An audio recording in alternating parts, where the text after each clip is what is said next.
Bonjour, tout d'abord, je vais expliquer ce qu'est une couche de valence, puis comment utiliser les cases quantiques pour représenter les électrons. Enfin, nous verrons quelques exemples concrets. Commençons par la définition de la couche de valence. La couche de valence est la couche électronique la plus externe d'un atome. C'est là où se trouvent les électrons responsables des liaisons chimiques. Mais comment peut-on la trouver? Pour cela, il suffit d'analyser la configuration électronique de l'atome et d'identifier le plus grand nombre quantique principal, noté n, qui correspond à la couche la plus externe. L'oxygène, qui a un numéro atomique de 8, a pour configuration électronique 1s2, 2s2, 2p4. Cela signifie qu'il a 2 électrons dans l'orbital 1s, 2 dans l'orbital 2s et 4 dans l'orbital 2p. Ici, le plus grand nombre quantique principal, n égale 2, correspond à la couche la plus externe de l'atome.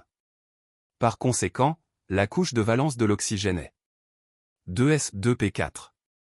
C'est-à-dire les électrons présents dans les orbitales 2s et 2p. Les cases quantiques sont des représentations graphiques des orbitales atomiques où se trouvent les électrons. Chaque type d'orbital a un certain nombre de cases. L'orbital S a une case. L'orbital P a 3 cases, qui sont Px, Pi, Pz. L'orbital D a 5 cases. L'orbital F a 7 cases.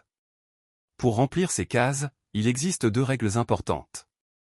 Le principe de Pauli stipule qu'une case peut contenir au maximum 2 électrons, et ces électrons doivent avoir des spins opposés, représentés par un spin vers le haut et l'autre avec un spin vers le bas. La règle de Hind indique que, dans une sous-couche comme P, les électrons occupent d'abord des cases différentes avec des spins parallèles, représentent 2 électrons qui occupent la même case, mais avec des spins parallèles, donc les 2 électrons ont un spin vers le haut, avant de se regrouper dans la même case. Prenons maintenant un exemple pour mieux comprendre. Exemple 1, le fluor, Z égale 9. La configuration électronique du fluor est 1s2, 2s2, 2p5.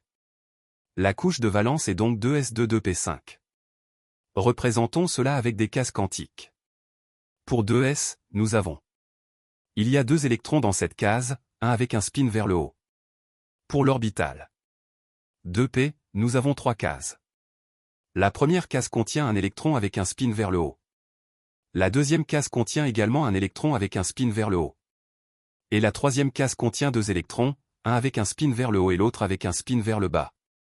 Les 5 électrons dans l'orbital 2p se répartissent de manière à maximiser les spins parallèles. Cela signifie qu'un électron va dans chaque case de 2p avec un spin vers le haut, pour les 2 premières cases. Ensuite, dans la troisième case, 2 électrons se partagent la même case, un ayant un spin vers le haut, et l'autre un spin vers le bas, formant ainsi une paire, notée